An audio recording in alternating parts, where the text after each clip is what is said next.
सभी बच्चों को मेरा नमस्कार। आज हम इस पाठ को बाल गोविंद भगत को आगे पढ़ेंगे। कल हम इनके बारे में थोड़ा सा पढ़ चुके थे, यहाँ से पढ़ेंगे। इन सब के ऊपर मैं मुग्ध था, उनके मधुर संगीत पर जो सदा सर्वदा ही सुनने को मिलते कबीर के वे सीधे साधे पद जो उनके कंठ से निकलकर सजीव उठते थे। तो यहाँ पर जो लेखक है वो कल बताया था मैंने आपको, जो सबसे ज्यादा मुग्ध था वो किस पर था? मधुर गान पर। लेखक भगत जी के मधुर गान पर अत्यधिक मुग्ध था, माने प्रसन्न होता था उनके गीत गानों को सुन करके। तो यहाँ से आगे पढ़ेंगे। आषाढ़ की रिमझिम है, समूचा गांव खेतों में उतर पड़ा है। तो आषाढ़ का महीना है, लेखक कह रहा है आषाढ़ का महीना था, समूचा माने सारे गांव के लोग हैं वो खेतों में उतर पड़े हैं। कहीं हल चल रहे हैं तो कहीं रोपनी हो रही है, कहीं कोई हल चला रहा है तो कहीं कोई लोग धान की खेतों में रोपनी कर रहे हैं। धान के पानी भरे खेतों में जो बच्चे हैं वो छल कूद कर रहे हैं, आनंद ले रहे हैं। औरतें हैं वो कलेवा माने सुबह का नाश्ता लेकर के मेड़ पाल पर बैठी हुई हैं, मेड़ खेत की पाल पर।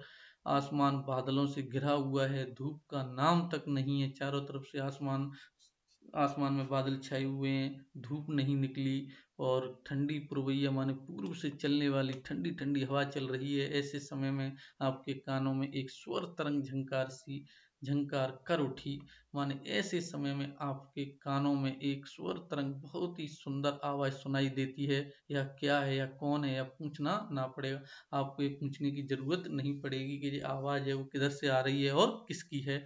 बाल गोविंद भगत समूचा शरीर, बाल गोविंद भगत जी हैं वो सारा शरीर, समूचा माने सारा शरीर कीचड़ में लिथड़े माने लिपड़े हुए हैं और अपने खेत में क्या कर रहे हैं? रोपनी माने धान लगा रहे हैं। उनकी अंगुली एक एक धान के पौधे को पंक्तिबंद माने क्रमबद्ध तरीके से खेत में बिठा रही है। उनका कंठ एक एक शब्द को संगीत के जीने पर चढ़ाकर कुछ को ऊपर स्वर्ग की ओर भेज रहा है और कुछ को इस पृथ्वी की मिट्टी पर खड़े लोगों के कानों की ओर।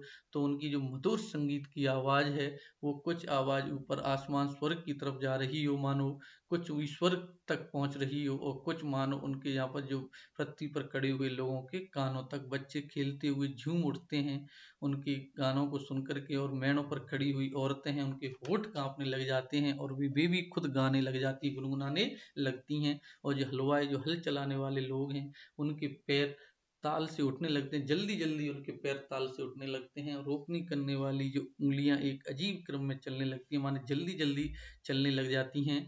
और बाल गोविंद भगत का यह संगीत है या जादू।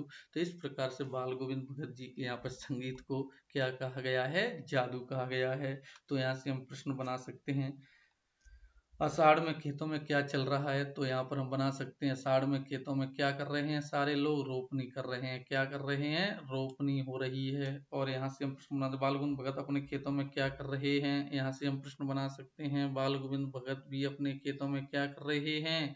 रोपनी कर रहे हैं। यहाँ पर जो उनका सारा शरीर है वो कीचड़ में लिपट है और वो क्या कर रहे हैं? रोपनी कर रहे हैं। बाल गोविंद भगत के संगीत का लोगों पर क्या प्रभाव पड़ता था? यहाँ से हम प्रश्न बना सकते हैं, बाल गोविंद भगत के संगीत से लोगों पर क्या प्रभाव पड़ता था? बच्चे खेलते हुए झूम उठते थे, मेड़ पर खड़ी हुई औरतों के होठ कांप उठते हैं, गुनगुनाने लग जाती हैं, हलवाओं के पैर ताल से उठने लगते हैं, रोपनी करने वालों की उंगलियां एक अजीब क्रम में चलने लगती हैं। इस प्रकार से हम यहाँ पर इसका आंसर दे सकते हैं। आगे पढ़ेंगे। भादों की वह अंधेरी रतियां, माने भाद्रपद के महीने में रात बहुत ही अंधेरी होती है। अभी थोड़ी ही देर पहले मूसलाधार माने बहुत तेज बारिश खत्म हुई है। बादलों की गरज बिजली की तड़प में आपने कुछ नहीं सुना हो, किंतु अब झिल्ली की झंकार या दादरों की टरटर बालगुंद भगत के संगीत को अपने कोलाहल में डुबो नहीं सकती।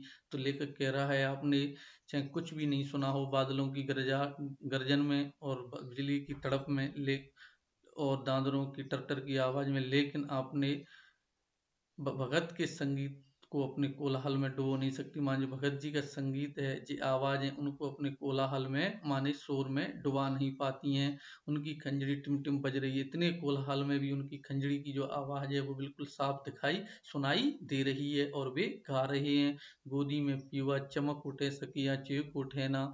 हाँ पियुआ तो गोदी में, इससे तात्पर्य है पियुआ तो गोदी में, इससे तात्पर्य ये है कि प्रश्न पूछा जा सकता है यहाँ से। तो देखो, गोदी में पीवा से तात्पर्य है कि जो वो बालगुण भगत कह रहे हैं, जो ईश्वर है वो हमारे सदैव क्या रहता है, पास में रहता है। ईश्वर हमारे सदैव पास ही रहता है, हमें उसके पहचानने की जरूरत है। तो इस प्रकार से वो अपने गाना गा रहे हैं। और किंतु वह समझती हैं, वह अकेली हैं, चमक उठती हैं, चीख उठती हैं। तो जो लोग अकेले अर्धरात्रि में अकेले आराम से सोए हुए हैं घरों में, वो उनकी आवाज को सुन रहे हैं।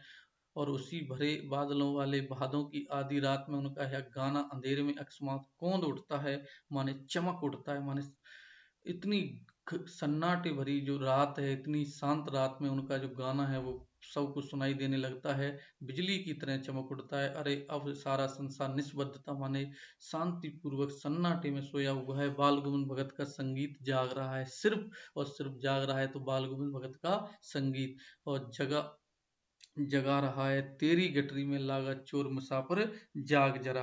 तेरी गठरी में लागा चोर, तो इससे जहाँ पर तेरी गठरी में लागा चोर मुसाफिर जाग जगा, इससे तात्पर्य है कि जो हे मनुष्य, तेरे जीवन के क्षण नष्ट हुए जा रहे हैं, जीवन रूपी गठरी को मौत रूपी ठग चुरा रहा है, अब तो आप जाग जाओ।